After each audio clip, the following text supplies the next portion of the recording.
L'homme de Dieu a parlé de la volonté de Dieu, de sa bonté de pouvoir nous sortir de tout ce qui avait été volé, détruit dans nos vies, de pouvoir nous rétablir, nous qui avons été dévastés et détruits par l'ennemi.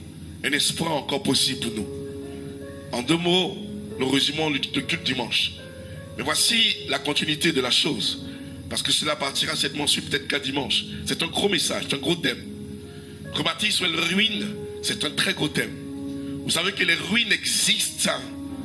Les ruines n'existent que si une dévastation est passée, si un ouragan est passé, si une destruction est passée. Les ruines sont des conséquences de beaucoup de choses. Je pourrais dire que la ruine est conséquence de la désobéissance primaire. Lorsqu'on désobéit à Dieu, on peut tomber sous le contrôle ou le joug d'une ruine et qui va déstabiliser notre vie entière.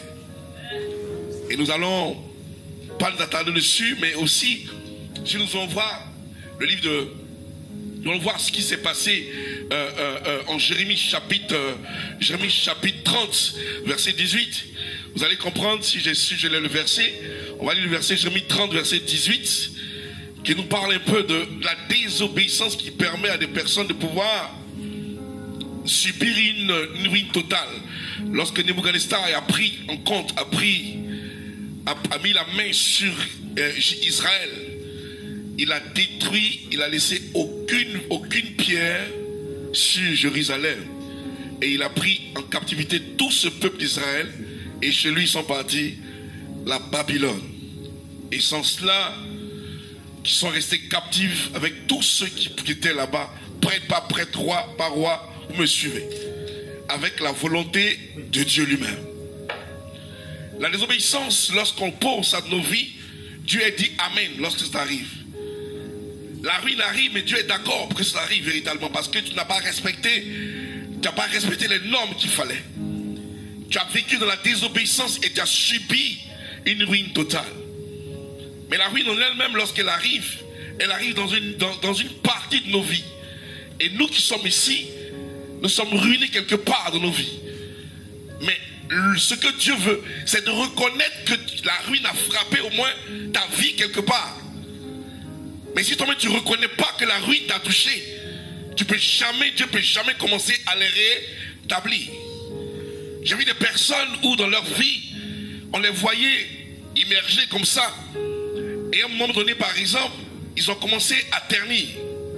Et ce qui a fait qu'ils ternissaient, c'est qu'il y avait quelque chose en eux qui ne donnait plus la vie à leur bâtiment, la vie à leur corps, la vie à leur personnalité, la vie à leur ministère, la vie à leur foyer et la vie à leur état de finances. Dans ta vie, il y a quelque chose qui se passe.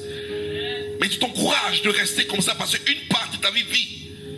Une partie de ta vie marche. Et tu te contentes de ça. Et tu fais du mal à tes enfants. Du mal à tes amis. Du mal à tes parents. Parce que tant que toi tu vis, tu penses à de l'espoir. C'est le mot qu'on dit généralement. Mais nous devons rétablir, corriger, s'arranger à pouvoir être au complet. Quand je pense que certains ont une voiture et lorsque un phare ne marche pas, il dit ça va aller, on peut rouler avec un phare. C'est la vie de quelqu'un ici. Le clignotant ne marche pas, il préfère aller sans ça, c'est pas grave. Il a une cabosse ici, il laisse le taulier, il dit ça peut aller. Sa voiture, votre histoire là, la vie ne descend pas, il dit ça ira, mais va réparer. Et cette mentalité, c'est dans l'église. Parce que la ruine a frappé des domaines partout dans nos vies. Il y a des domaines qu'il faut comprendre dans la vie, qu'il faut savoir. Quand chaque personne marche et vit, doit veiller sur ces domaines-là. Et on va aller là-bas. Il y a 5 domaines qu'il faut veiller. Toi chrétien, moi chrétien qui vis tous les jours. Quand tu vis, pense à Dieu. Quand tu vis, pense un peu au Seigneur. Et pense surtout à tes enfants. Parce qu'ils ne veulent pas prendre une maison ruinée. Ça ne les intéresse pas. De prendre un père ruiné, une mère ruinée, des parents ruinés, ça ne les intéresse pas. Un bon père, une bonne famille, laisse un héritage à ses parents, à ses enfants. Quand tu es ruiné, tu as raté ta vie. Or la ruine arrive lorsque tu ne te soucies même pas du commencement d'une ruine quelque part dans ta vie. Tu négliges au point où la ruine touche toute ta vie. C'est dangereux. Le premier domaine auquel la ruine peut frapper, c'est le domaine par exemple familial. Il arrive que dans la famille, une personne a un cancer, une personne a un diabète, une personne a un ictère quelconque. Tu dis, c'est vraiment ça a touché mon oncle, ça a touché mon grand frère, ça a touché ma tante, ça a touché ma maman, ça a touché ta mère a le diabète. Ton père est mort de diabète ou de tension. Et toi, ça ne t'intéresse pas. Tu ne sais même pas quand ça a commencé, quand ça est arrivé. Ça ne t'intéresse même pas que le diabète soit dans ta famille. Et tu dis, oh, c'est pas grave, moi, je n'ai pas de sucre en moi, ça va, je ne me pique pas à l'insuline, ça va pour moi. Mais non, mon ami, le diabète, la ruine est passée par là. Elle arrive petit à petit. Elle rentre pour déstabiliser d'abord ton père. Après ça dégrade, ça touche ton propre fils. Mais c'est dans les gènes. La ruine est subtile. Elle arrive dans un domaine particulier pour te déstabiliser. La ruine arrive à pouvoir négocier ta vie et la contrôler véritablement. C'est une captivité. C'est un esprit de Nebuchadnezzar. Un esprit de Babylone. Un esprit qui détruit. Un esprit qui vient ravager. Un esprit qui vient les sauterelles, le gazam et les chenilles. Un esprit qui vient nettoyer, qui vient détruire tout dans ta vie. Il commence par une petite maladie dans ta famille dont toi tu n'es pas touché. Mais tu fais partie de la lignée. Tu es dans la lignée de ceux qui sont touchés. Et ça ne te dit rien. Familial, premier domaine à veiller. On veille sur ça d'abord. Sur ça d'abord. Qu'est-ce qui se passe dans ta famille? Qu'est-ce qui a tué ton père? Qu'est-ce qui a tué ta mère? Qu'est-ce qui a tué ton frère, ton oncle? Qu'est-ce qui a fait partie qui que ce soit? Par quelle astuce le diable a frappé quelque part? Pense-y. Pense-y pour que Dieu puisse rétablir ce côté. Après ça, nous passons au deuxième domaine qui est très important, qui est le domaine spirituel. Lorsque la ruine touche le domaine spirituel, la méditation, la Bible ne te dit plus rien, tu ne pries plus. Et tu dis, bon, c'est pas grave, je suis préoccupé. La ruine arrive par la négligence et par la distraction. Lorsque tu te distrais, l'ombre de la ruine n'est pas loin de toi, mon ami. Il touche ce qu'on appelle, par exemple, ta vie de prière. Tu dis, non, ça va aller. Ça va pas aller, petit. Petit, ça va pas aller. Tu es en danger. Tu ne médites plus la Bible. Tu es en danger. La ruine arrive de manière subtile dans ta vie pour ronger ton zèle, pour ronger ta foi, pour ronger ta vie de prière. Il ronge ta foi. Il ronge ta foi parce que la foi est rattachée à ta méditation. Il dit en Hébreu 11, sans la foi, nul n'est capable à Dieu. Nul. Il dit en Romains, il dit la foi sous-entend ce qu'on termine la parole de Dieu. Et tu ne lis pas, quelle foi tu vas avoir. La ruine arrive là. Les domaines dans lesquels le diable travaille et déstabilise le chrétien, mais c'est dans ces choses, aussi cruelles qu'elles soient, nous ne voulons pas laisser paraître ces tâches-là dans nos vies. La tâche de maladie familiale, la tâche de la disparition de ta vie de prière, où tu te mets, au lieu de prier, à calomnier, à parler les uns des autres, au lieu de prier, tu te mets par exemple à voir des Netflix, télévision, tout ça, Snapchat, télévision, Instagram, Twitter, tout ça. Tu prends ça au profit de tout, ta vie de prière change. Tu pries plus. Tu es détruit par ta part, tu es détruit par sans te rendre compte, tu te détruis au fur et à mesure. Parce que tu pries même plus. Aucun verset ne retient ta tête. Tu ne peux même pas retenir verset. Une histoire biblique qui fait tellement beau, qui est tellement bien, tu n'arrives même pas à pouvoir maîtriser ça. Quand j'écoutais le message du serviteur à Abidjan, j'ai dit ça c'est un bon thème ça. Rebâtir cette nouvelle ruine. Moi j'ai vu ma vie. J'ai vu ma vie. Une vie. Je n'ai pas connu le désert, j'ai pas connu le désert ici, que en France. En 2000, Dieu est parti à mon d'un coup. Direct. Au point où il y a un pasteur qui a eu un songe. Et puis on traversait un désert ensemble. Il m'a comparé à Speedy Gonzalez. La petite souris qui file. Il dit, tu as traversé le désert comme la souris de Speedy Gonzalez. Et qu'est-ce que ça veut dire? Il dit, je ne sais pas. Mais après j'ai compris. Mais je vous ai dit que mieux vaut tomber du premier étage que de tomber du 12e. Parce que quand tu tombes au premier étage là, tu cries. Enfin du moins, tu tombes avant de crier. Tu vois? Tu tombes et puis tu cries. Ça c'est le premier étage. Tu entends? Aïe! C'est ce que tu entends. Premier étage, c'est le bruit, tu entends ça. Aïe! C'est fini. Personne n'est au courant. Tu vois? Mais quand tu tombes du 12e moment, tu dis, waouh! Tout le monde sait que quelqu'un tombe. On dit qui tombe? Qui tombe? Qui tombe? Tout le quartier. Il t'attend. Waouh! La rue n'arrive un coup. Tous tes os sont cassés. Mais ça là, ça m'est arrivé. Il sait de quoi je parle. Il n'y a pas quelqu'un ici qui ne me connaît pas à Paris. Dis amen. Je dis que tu ne me connais pas, c'est que tu es associé. Parce que tu me connais à Paris ici. J'ai baptisé autant de personnes. Je ne peux pas compter ici. Je dois compter les baptisés qui est fait à Paris ici. Non, tu ne peux pas. Les mariages, on ne compte pas. Les délivrances, il faut quitter. Au point où il y a un juif, un pasteur que j'ai délivré ici en France, ici, qui est parti consacrer un gars à Abidjan là-bas. Il dit il est juif. Il a mis kippa, tout ça. C'est un blanc. Il était le nom. Le gars là, c'est lui qui te consacre. Mais voilà, il fait la délivrance. Non, il a tout le présenté, c'est un juif. Lui a tout le présenté. Il faut dire que le pasteur, c'est Cassie veut le voir. Il n'est pas venu. De 2001 jusqu'en 2010, 2011, 2012, entre la ruine a commencé depuis, c'est pas au courant. Parce que je pense que tout va bien.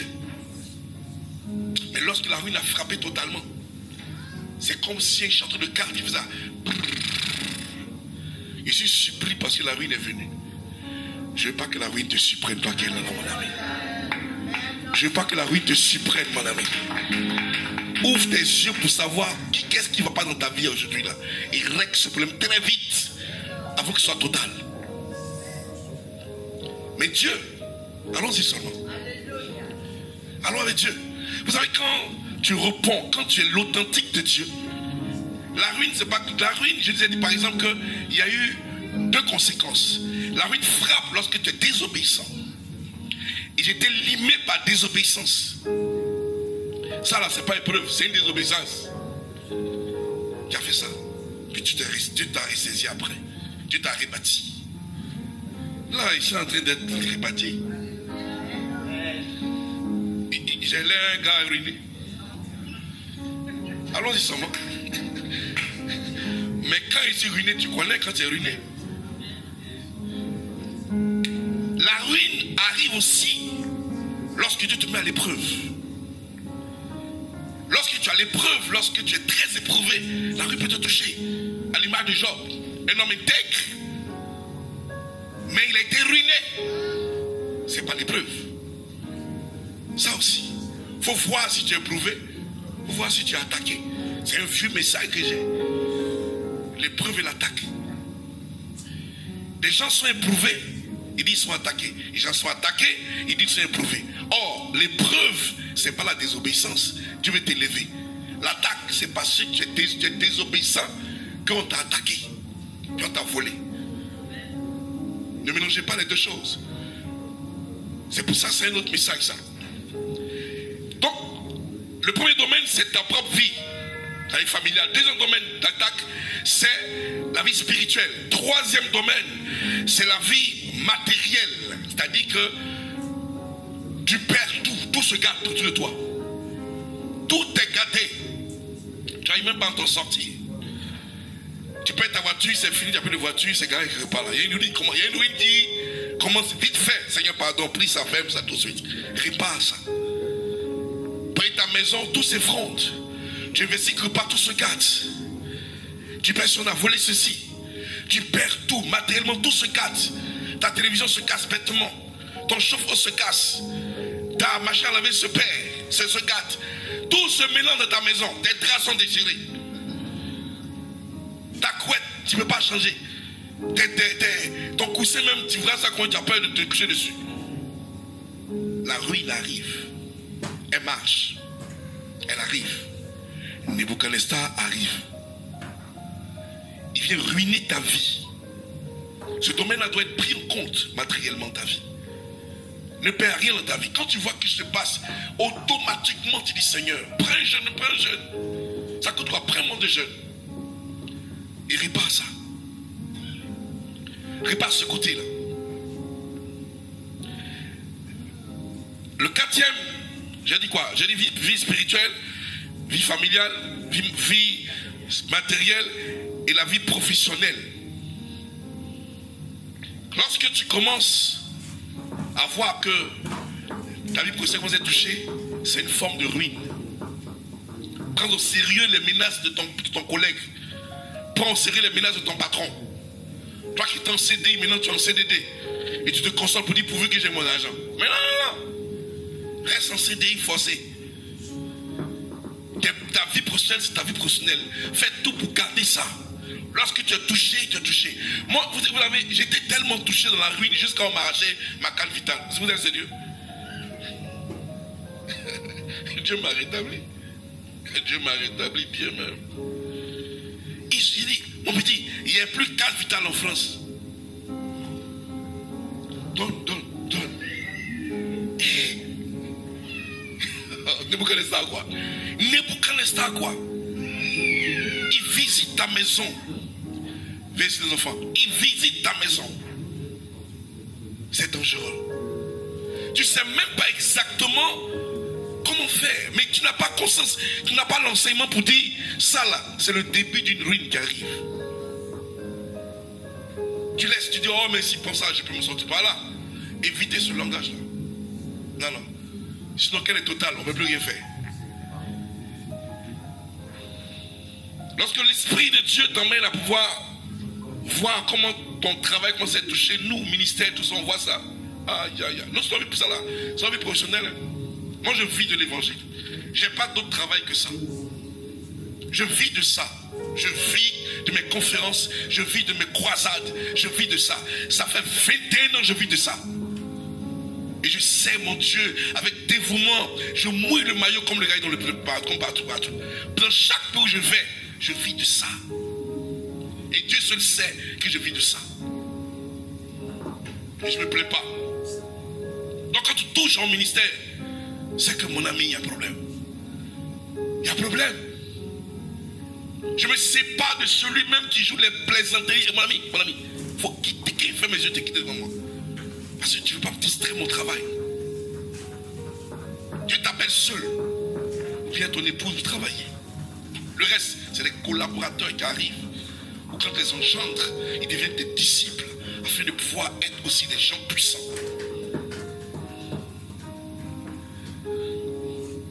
Lorsque tu vois que ta vie vous est touchée, pense à la ruine qui marche dessus. Et puis finalement, le cinquième point, la vie financière. Les finances, c'est le nerf. La première ruine, c'est ça. Les dettes. Toi, toujours tu es endetté. La ruine arrive. Ce domaine-là, il faut le régler très vite. Dis au Seigneur, répartis ce côté-là. C'est pas toi, répartis. Les 5 que tu as touchés sont synonymes des 5 sens de l'homme. Lorsque la vue est touchée, ne dis pas non, j'arrive à pouvoir sentir. Lorsque le bras est touché, tu ne dis pas non, j'arrive pas à parler. Mais lorsque tu es mieux, tu dis j'arrive à entendre. Les 5 sens doivent être valides pour que tu sois un homme complet. Sinon, on peut t'avoir quelque part. Ne dis pas je peux survivre lorsque par exemple j'ai pas de bras, j'ai pas de membres. Non. Je peux survivre lorsque je n'entends pas, lorsque je ne vois pas, lorsque je ne goûte pas, j'ai pas de goût. Je peux survivre. Non. Tu peux pas survivre, mon ami. Sois valide dans tout. Elle est 5. Et le chiffre 5, c'est le chiffre de la grâce. C'est pour ça que Dieu dit, moi je rebâtirai, sous anciennes ruines. Je relèverai la maison d'Israël. C'est Dieu qui fait ça. C'est Dieu par sa grâce nous amène à quitter de la condamnation de la loi, nous amener à la grâce. Nous ne sommes plus sous la loi. Non, c'est fini ça. Nous ne sommes plus condamnés par la loi de Moïse et les prophètes. Non, c'est fini ça. Souvenez-vous de ce qui s'est passé dans la transfiguration. La Bible dit qu'à ce jour-là, Jésus prend Pierre, Jean et Jacques et monte sur la montagne et monte des oliviers. Il se va pour la transfiguration. Lorsqu'il monte au pied, il laisse 9 personnes en bas qui se battent avec un lunatique pour le chasser, un démon quelconque. Mais les 3 étaient avec Jésus en haut là-bas. Jésus rentre en prière pendant que les autres étaient là. Et une transfiguration. La Bible dit, il fut un nuage lumineux, pas épais comme au temps de Moïse. Lorsqu'il descendit du mont Sinaï, il a eu un nuage épais. Mais pour Jésus, c'était pas un nuage épais, c'était un nuage lumineux qui envahissait. Dites amen. Et dans cela lumineux, il voyait 2 éléments. Il voyait 2 personnages. Il voyait Moïse, il voyait Élie. Et voilà Pierre qui voit Moïse et Élie discuter avec Jésus de Nazareth. Et il est battu. Il dit, qu'est-ce que je vois là? C'est une théophanie ou quoi? C'est pas une théophanie, c'est un vrai tu vois. C'est des hommes réels. C'est pas des anges. Et voici que Pierre prend la parole. Et puis il dit, maître, il impose, il est important que nous bâtissons 3 tentes ici. 3 tentes. C'est-à-dire, il met Moïse et Élie au même titre, au même rang que Jésus de Nazareth. Pierre est embrasé, Pierre est dans une autre dimension, Pierre est encore sous la loi. Pierre qui aimait la loi n'a même pas vu que la grâce venait pour le sortir de ses multiples accusations, de sa culpabilité. Mais il pousse Jésus à être au même rang, au même niveau que Moïse et Élie. On fera 3 tentes. Une pour toi, une pour Élie, une pour Moïse. Jésus, il ne se défend pas. Il ne se défend jamais. Jésus, non. Il était silencieux. Une voix se fit entendre dans le ciel. Celui-ci là, il est mon fils bien-aimé. Écoutez-le. Il n'a pas dit ceux-là, c'est mes serviteurs. Écoutez-les. Il dit celui-là, lui là, Jésus là, est mon fils bien-aimé. Écoutez-le. En ce moment précis, la loi et les prophètes venaient de finir leur travail. Et commencer maintenant la grâce avec Christ. Donc si on a été condamné par des ruines, dévasté nos familles, et des vies ont été détruites en vous, des parties qui n'arrivent pas à pouvoir être rétablies même par votre propre volonté, Jésus dit, par la grâce, je rebâtirai vos vies. Oui, je rebâtirai vos vies. Je rebâtirai ce que le Kazam, le Jekyll a dévasté. Je rebâtirai tes finances. Ton champ sera rebâti. Ton mariage sera rebâti. Ta parcelle sera rebâtie. Ton ministère sera rebâti. Amen. Et tout sera rebâti. Amen. C'est pas la grâce. C'est pas la grâce. C'est la grâce qui fait toutes choses. Arrêtons de nous culpabiliser. Amen.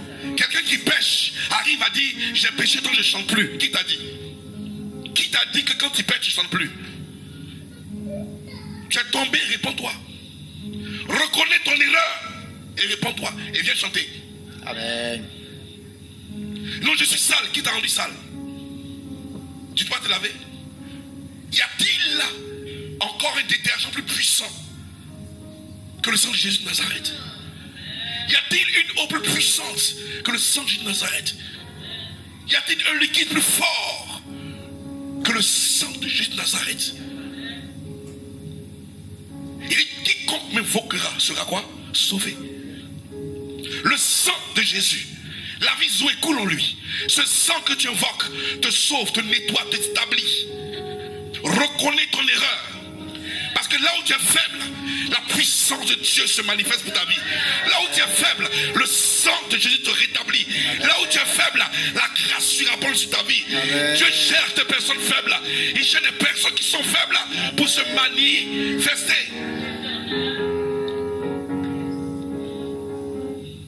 Non, j'ai mon bras qui ne marche plus parce qu'il a trop péché. Confie ça à Dieu.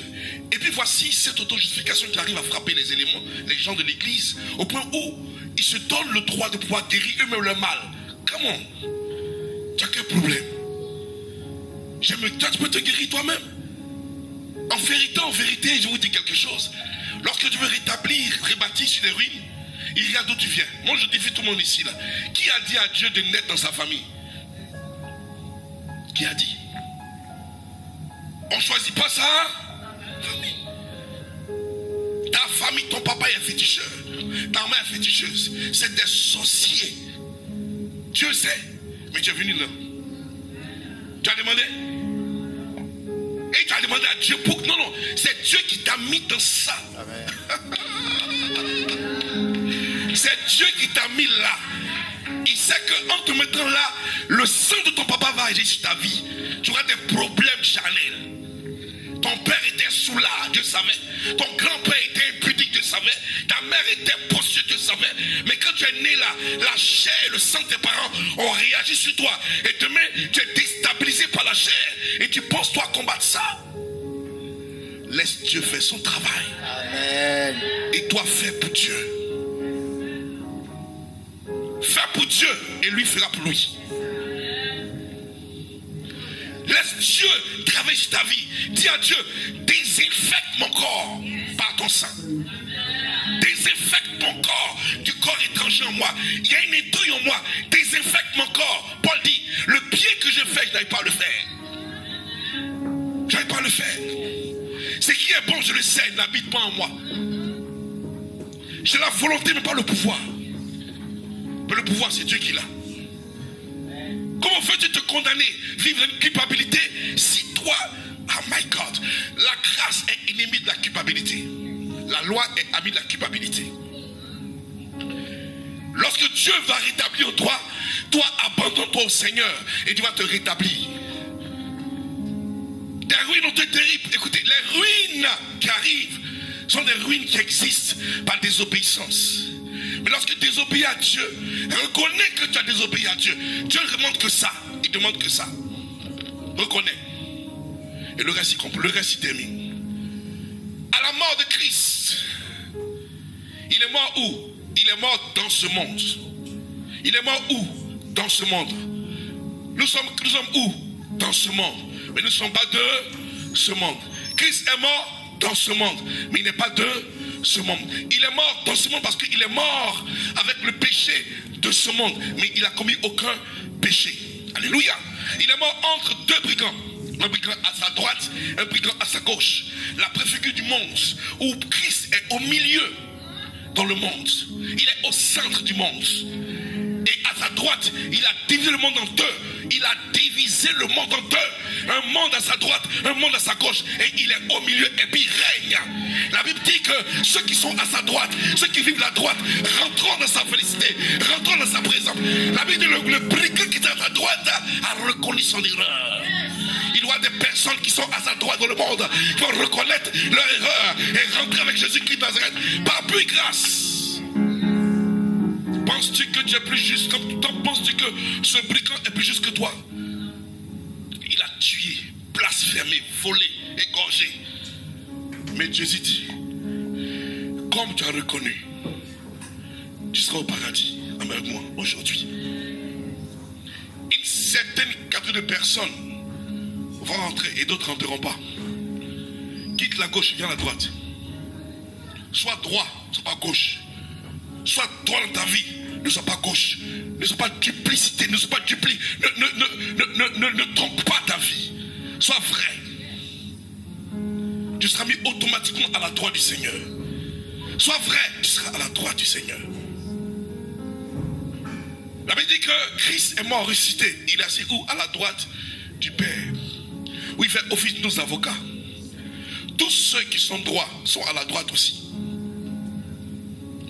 Ne te condamne pas de tes faiblesses. Tous ont des faiblesses ici. Même Jésus a des faiblesses. Ça vous choque? Dieu a des faiblesses. Paul dit Dieu a des faiblesses. Il dit la faiblesse de Dieu. C'est l'amour de Dieu, c'est l'amour de l'homme. Même Dieu a des faiblesses. Les gens disent mais pourquoi tu fais ça? J'aime. J'aime, c'est parce que mais c'est une faiblesse. Au point où souvent on te dit, toi qui m'écoutes, tes sentiments vont te détruire. N'est-ce pas? Mais c'est parce que Dieu aime. Donc Dieu en toi, tel qu'il est dans le ciel, Dieu aussi dans le monde. Il dit sans cela qu'on voit l'amour parfait de Dieu dans nos vies. Et Jean 4, verset 17. Tel qu'il est, nous sommes aussi dans le ciel, nous sommes ici. Ensemble sont parfaits. Vous savez, lorsque Jean, l'apôtre Jean dit ça, c'est le maître et c'est le détenteur de la prédication de l'amour. Jean. Il y a des personnes ici qui doivent comprendre que tu ne peux pas te justifier toi-même. Non. Ne sois pas réaliste. Non. Sois fou pour le Seigneur. Abrège ton intelligence et crois seulement. Crois parce qu'il y a 3 naissances. Crois parce qu'il y a 3 naissances. Il faut croire. Bannis les premières naissances et accepte la dernière. Ah, ça mélange les temps. Ça vous mélange. Il y a 3 naissances, non? Si jamais tu ne sais pas, il arrive. Ta première naissance, c'est celle que ton père et ta mère t'ont. Par filiation, non? Première naissance, née du père et de mère, n'est-ce pas? Deuxième naissance, c'est celle de contact humain, par sanguin, consanguin. C'est-à-dire, par exemple, je vais avec une femme, je suis marié avec elle. 1 Corinthiens chapitre 6. Celui qui s'affilie, celui qui s'attache à une prostituée, fait un avec elle. Ça, c'est une autre naissance. Tu es en train de naître avec quelqu'un d'autre. La naissance par contact est dangereuse parce que le sang se conjugue. Vous faites un. Tu ne sais même pas d'où cette femme-là sort avec ses problèmes. Peut-être que ses parents sont des vautoumans. Et toi, tu sors directement de Sikissi. On coupe le ventre et puis ça guérit. Ça, vous ne savez pas ça. Je suis allé à Sikissi, j'étais traumatisé. Dernièrement, j'ai à Sikissi. J'arrive à Sikissi et demande, ouais, qu'est-ce que c'est pas ici là, c'est vrai, cette histoire de couper là. Il dit, on est plus dangereux même que les gens de Comont. Il dit, Sikissi quoi? Il dit, oui. Non, ça là c'est fini, c'est les enfants maintenant. Nous on marche sur les routes, les câbles à haute tension électrique. On marche dessus comme ça. Il dit, oh, il dit, faut pas faire. Il dit, non, je crois. Tout ce qu'il a dit, je crois. Il est capable de faire quelque chose de terrible, ce monsieur. Mais ces gens rougis comme ça, je crois. Moi je crois. Moi je crois que tout ce que c'est vrai, c'est vrai. Je suis calme en même temps. Mais c'est là. Tu ne sais même pas. Le lien avec celle-là, tu dois te jeter dans son lit. Jeter sur elle. Et vous êtes mariés à l'instant précis. Et tu nais là comme ça. La deuxième naissance, c'est par contact. Humain. Troisième naissance par déclaration. Et c'est ça qui nous intéresse. Nous naissons par déclaration. Nous, enfants de Dieu. On n'est plus par filiation de sang. On n'est plus comme ça. La Bible dit dans Jean chapitre 1 verset 12. Il dit à ceux qui l'ont reçu. Il commence comme ça. Cette phrase commence par à ceux qui l'ont reçu. À ceux qui ont cru en cette parole. Cette parole leur a donné le pouvoir de devenir enfants de Dieu. Il dit lesquels sont les noms du sang. Déjà, le sang n'existe pas à la naissance. Non du sang, ni de la chair n'existe pas dans la naissance, c'est Dieu. Ni de la volonté d'un homme, c'est-à-dire que même le désir humain n'intervient pas dans ta naissance. Il dit mais de Dieu. Nous sommes déclarés justes par Jésus-Christ de Nazareth. Point barre. Nous sommes nés de Dieu. Par déclaration. Je vois ici ceux qui ont la société française ici. Ceux sont nés par filiation. C'est-à-dire d'autres par mariage et d'autres par déclaration, n'est-ce pas? Je crois en France, on se connaît, tu as rempli ta nationalité ou quoi? Tu as la nationalité, on te demande, il faut cocher par filiation, par mariage, et par quoi encore? Par déclaration, mais par... Il y a d'autres mélodies par intégration maintenant. Amen. Donc nous les chrétiens, on n'est pas déclaration. Mais ce que Dieu veut t'emmener à comprendre, c'est que si tu réalises que des ruines existent dans la vie, Dieu les lève par la grâce de Dieu. C'est la grâce de Dieu qui va t'emmener à revivre. Moi, mon cas, c'est la grâce de Dieu qui m'a emmené à revivre. J'ai dit à mon épouse, on part ton bateau au Canada pendant quelle année? En 2013-2014. On était tellement découragés qu'on est au Canada. Le signe qui a prouvé que Dieu a approuvé mon découragement, il a donné séjour à ma femme tout de suite.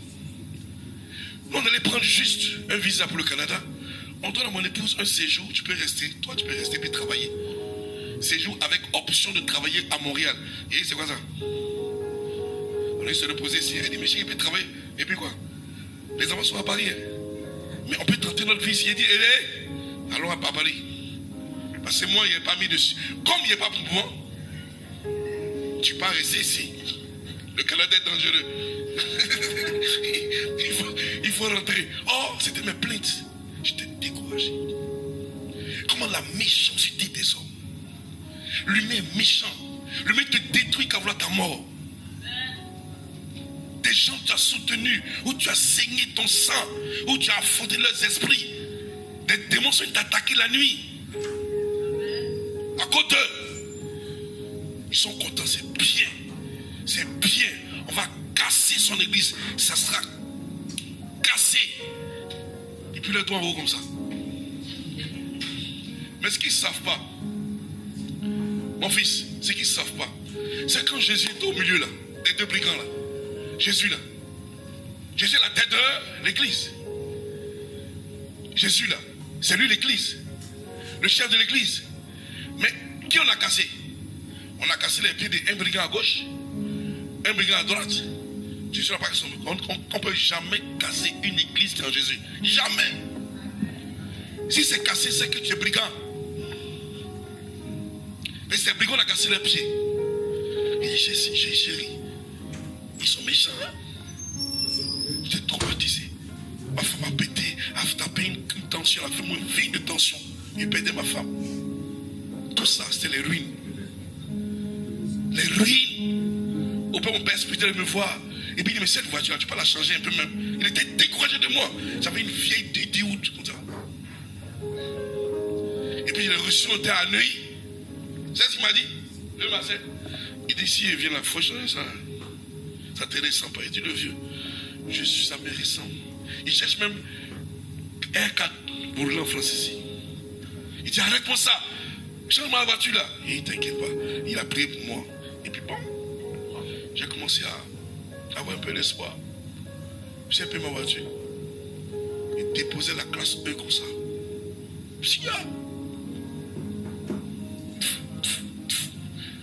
C'est quand j'arrive. Ah! Oui, tu arrives encore. Ils ont alerté tous les démons. Tu arrives. Il arrive. Il m'a allumé ma vie juive. Il tournait comme ça. Quand je suis revenu comme ça, il dit, vie juive, tu es où? Le noir qu'on a appelé vie juive. On dit, va à Saint-Denis. Mon ami, si toi la ruine ne t'a pas attrapé, tu vas quitter les dents. Il faut discerner. Il dit, Seigneur, la ruine me touche. Il dit, reste à Saint-Denis. Je m'assois pour prier sur les fauteuils, comme ça, genoux. Quand je me suis assis, prier sur les fauteuils, l'odeur qui lui saute.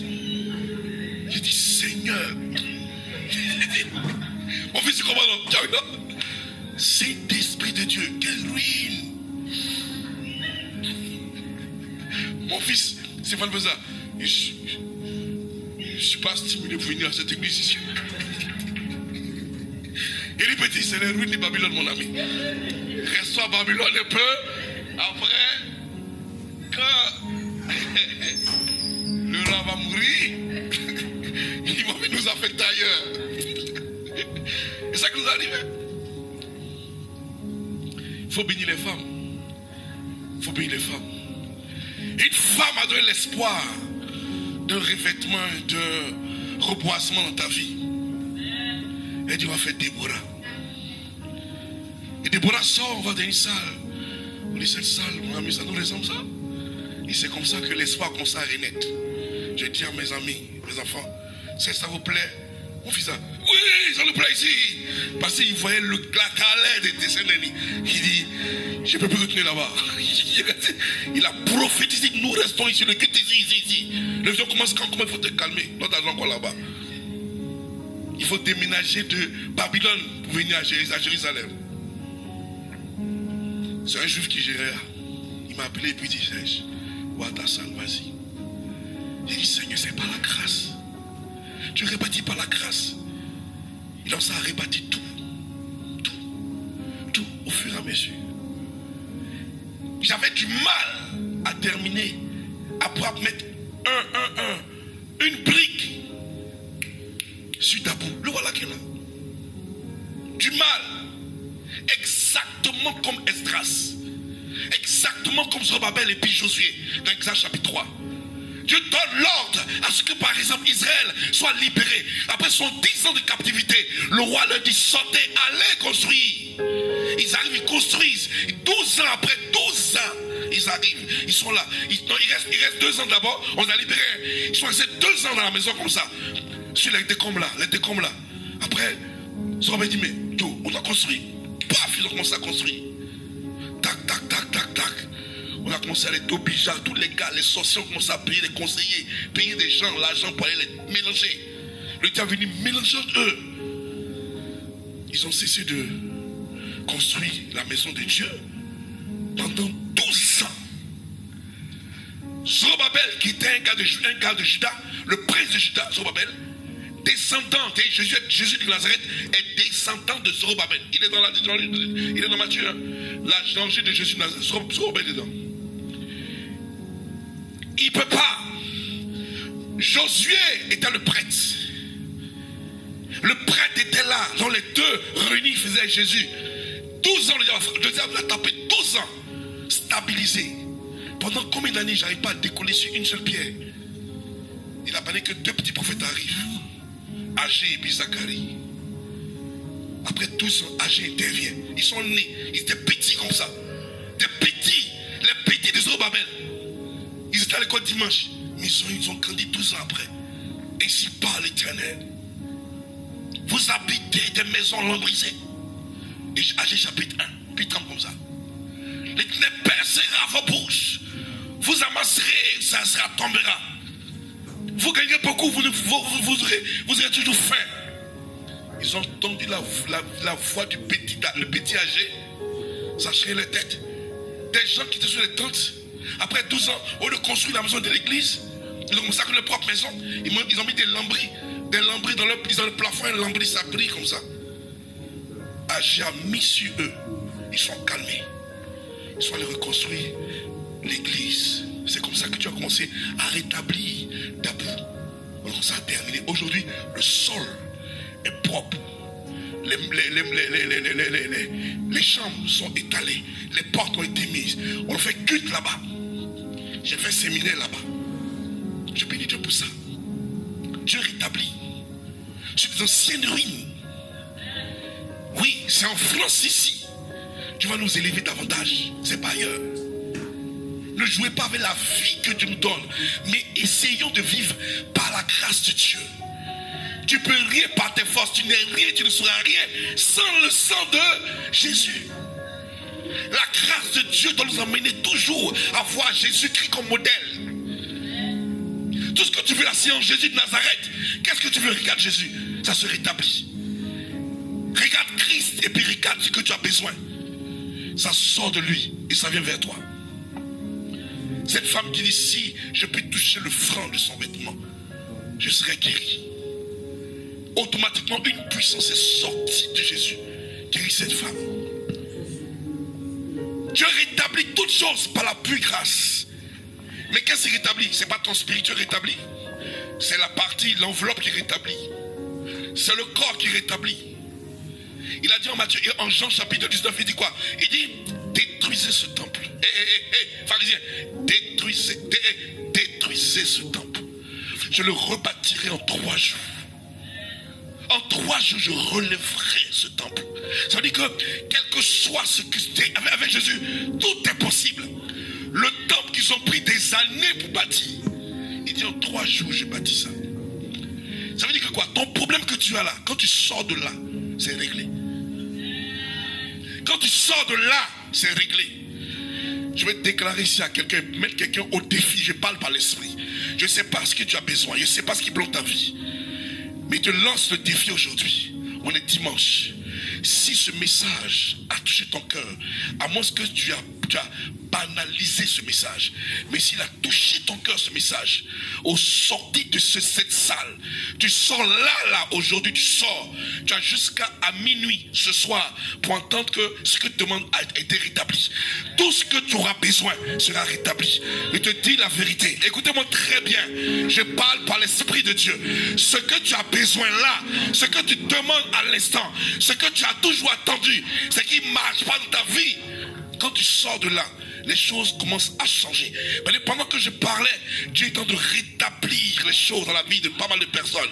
Et je crois par l'Esprit de Dieu que Dieu a mis une sémence dans le cœur de ceux qui ont été attentifs, ceux qui ont reçu cette sémence dans la terre fertile. Au sortir d'ici, leur vie changera. La ruine disparaîtra. La guérison viendra s'installer. Le rétablissement se mettra. S'il a fait pour moi, il le fait pour vous. Je l'ai fait pour vous. Il va rétablir ça à l'instant précis. J'ai la ferme conviction que Dieu va le faire. Et personne ne pourra m'en douter ça. C'est dans mon esprit et c'est grave. Et c'est calé. C'est pour ça que je ne connais pas ton besoin. Je ne connais pas ce que tu recherches dans la vie. Je ne sais pas ce que tu veux faire dans la vie. Mais ce que je sais, c'est une société. C'est un mariage. C'est quoi que ce soit. Lève la main pendant que je lève cette main-là. Et reçois le rétablissement au nom de Jésus. Je croyais que tu allais lever prendre ça. Je dis si aujourd'hui il arrive qu'il y a des choses qui bloquent ta vie, tu recherches encore d'autres choses, pendant que ta main est levée, je demande la transmission, le rétablissement, le transfert des choses manquantes dans ta vie.